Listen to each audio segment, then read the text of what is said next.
goal of New Hampshire Children's Trust is a primary prevention of child abuse and neglect. But the story of what that looks like in practice looks everything like family joy, like family strength and resilience.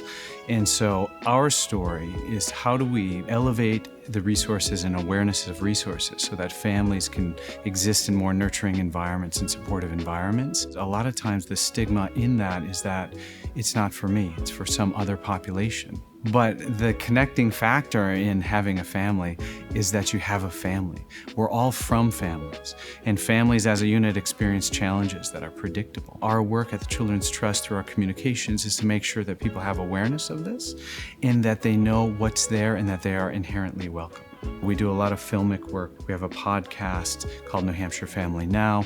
We do a lot of guide work so we can put out things like activity books. We do that because I think one of the great stigmas that I mentioned is these resources are not for us. And yet they are, because we're all in this circumstance together.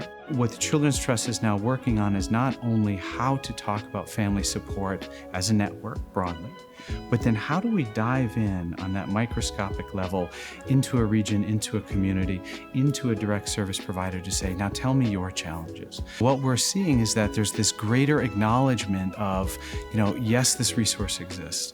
Yes, this resource is for me. And yes, it's going to be welcoming.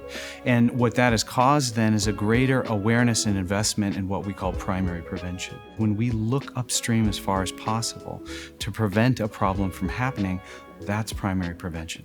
Now, what we're trying to do by looking upstream is to understand where a family is at, why they're there, and whether they need, say, a little parent education on effective strategies, or if we need access to concrete supports. The whole idea of this work is to walk beside families. And from the role of the Children's Trust, it's to walk beside the direct service providers who are walking beside the families, because prevention and partnership is how we build together toward a more sustainable and a better New Hampshire that's more successful and nurturing for children. At the New Hampshire Children's Trust, our story is a resilience story, and it's a community story. It's how we build together. Our story is, making sure that no matter where you live and who you are, that you can access family support.